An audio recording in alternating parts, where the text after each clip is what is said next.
जिथे वो नहर टपदी है ना, नहर ते नदी टपदी है, उत्तों नहर टपदी है, थल्लों नदी टपदी है, उथों किथे है? ये केड़ा पिंड है इथे? ये साली वाला है। साली वाला अगे केड़ा होगा? अगे बशीर आऊगा। बशीर सानू किथों दूर वाली जाऊगी। ठीक है जी, सानू दूर वाली तो सूर्य वाले ਨੂੰ जाऊगी रोड। ठीक है, वो तो है कितने की दूर पऊगा इथों? हां जी, इथों बशीर है 5 किलोमीटर। ठीक है, ते 5 किलोमीटर दूर वाली है। 5 किलोमीटर दूर वाली है। हां 10 3 किलोमीटर दूर वाली है, मतलब 13 किलोमीटर पे है। हाँ, और सूर्य तो था कितनी दूर पे जाती है? जी वो नहर है। हाँ जी, वो नाल ही है, ये नदी नहीं है। 2-3 किलोमीटर। हाँ, वो जेड़ा तुसी तंदूर वाली जाओगे ना, जो वो कंची टप के अगे टिब्बी शहर आऊगा। टिब्बी शहर तो उरली साइड ते आओ। ठीक है जी, धन्यवाद जी। और जा पे गई, बस मेहरबानी जी। ओके जी, ठीक है, ओके।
आज हम उत्तर भारत के एक बड़े विशेष स्थान पर आए हैं। इधर से आप देख रहे हो, जस्ट आपके बराबर राज केनाल, राजस्थान नहर, अर्थात आप कह सकते हो IGNP, मेन इंदिरा गांधी नहर परियोजना।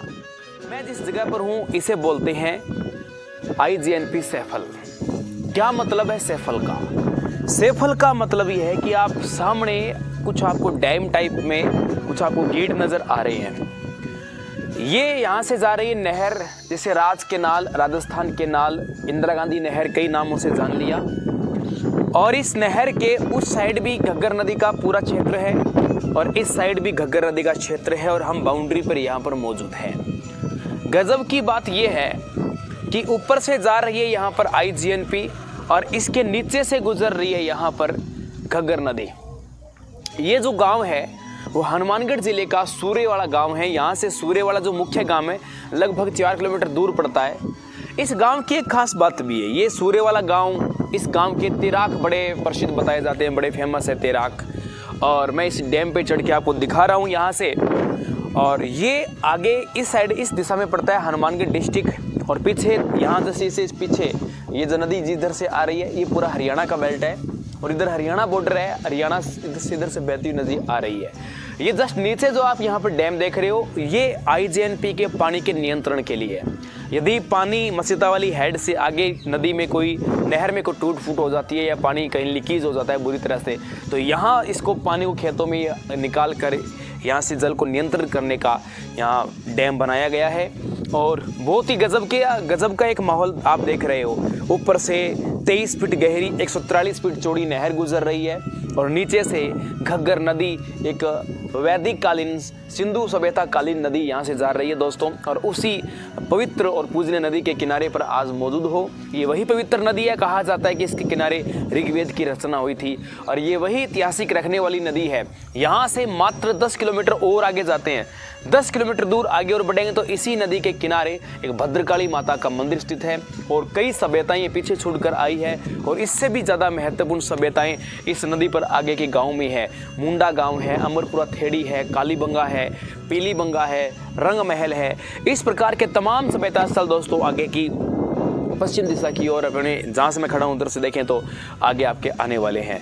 तो आप देख रहे हो फिलहाल नदी की नहर की स्थिति भी बड़ी आसपास देख रहे हो, बहुत इसमें घास फूस आपको नज़र आ रहा है, केलियाँ नज़र आ रही है, शेवाल नज़र आ रहे हैं। तो ये तो देखो नहर है तो इसमें ये तो होगा ही होगा।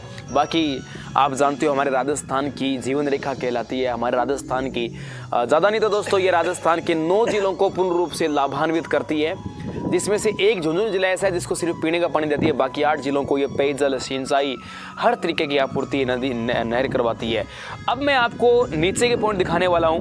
कईयों को लग रहा है सर हमें तो कुछ दिखा ही नहीं है, एक तरफ तो नहर है, एक तरफ नदी है, कहाँ से नीचे से गुजर रही है, क्या आर पार हो रही है? मैं आपको उस लोकेशन से भी अभी रूबरू करवाने वाला हूँ। इस नहर का सपना बीकानेर के महाराजा गंगा सिंह ने देखा था, लेकिन वो गंग नहर का ही निर्माण कर पाए और बीकानेर को सिंचाई प्रदान नहीं कर पाए।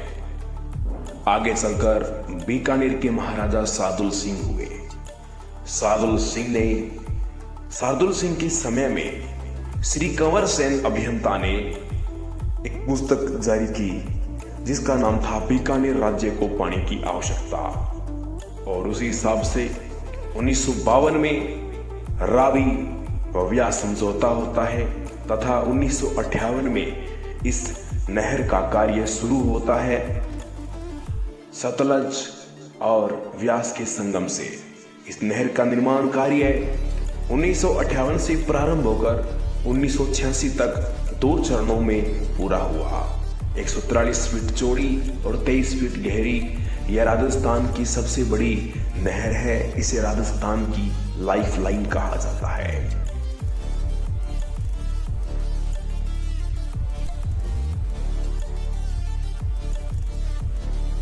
जहां नदी और नहर का संगम इस प्रकार होता है, इसे सैफल कहा जाता है। वर्षा के ऋतु में यह नदी लबालब बहती है, तब यहाँ का आकर्षण और ही बेहतरीन होता है। नीचे भी विशाल काय धारा बहती हुई रहती है और ऊपर भी 12 मासी एक नहर बहती हुई रहती है। नदी के बंद होने के बाद यहाँ पर शंख और सीपियों के अवशेष हमेशा देखे जाते हैं। मछुआरे यहाँ पर मछली पकड़ने के लिए आते हैं और नदी के किनारों पर शंख सीपियों के अवशेष हमें नजर आते ही रहते हैं।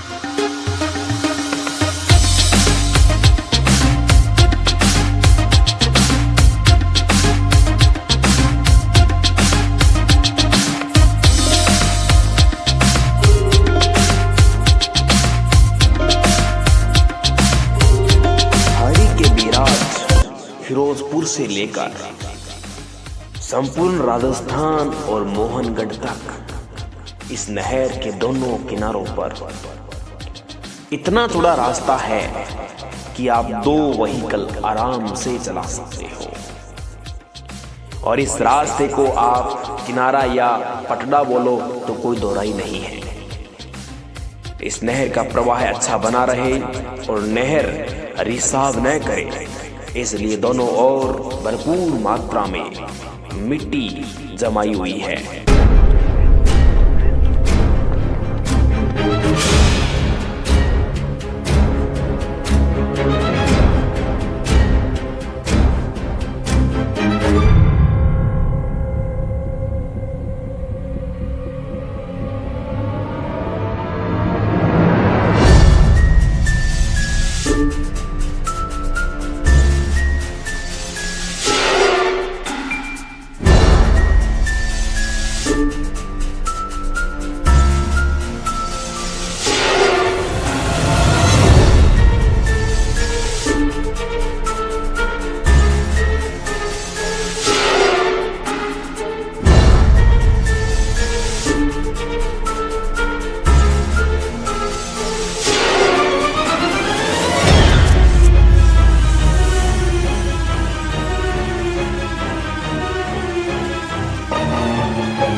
एक ही नहर में दो परियोजनाओं का पानी आता है। एक परियोजना है आईजीएनपी, दूसरी परियोजना है बांकड़ा नांगल बांध परियोजना। मसीतावली हेड से पहली बार आईजीएनपी का पानी वितरित किया जाता है। जो छोटी छोटी नहरें मसीतावली हेड से पहले निकलती है उसमें बांकड़ा नांगल परियोजना का पानी वितरित किया जाता है। ये सूर्यवाला से निकलने वाली नहर हनुमानगढ़ के सतीपुरा गांव तक जाती है। अभी कोहरा अधिक होने के कारण आपको आसपास का वातावरण साफ नजर नहीं आ रहा है। इतनी विशालकाय नहर में जीव जंतुओं की डेड बॉडी आना एक आम बात है। आप 10 मिनट इस नहर को यदि बारीकी से देखते हो तो आपको आराम से कम 10 डेड बॉडी नजर आ सकती है, चाहे वो किसी जीव की हो, चाहे किसी मनुष्य की हो, चाहे किसी पशु पक्षी की हो। तो इस प्रकार इस नहर की तमाम विशेषताएं मैं आप सबके सामने लेकर आया और ऐसे ही अजीबोगरीब जानकारी लेकर आपके सामने आता रहूंगा। जय हिंद, जय भारत।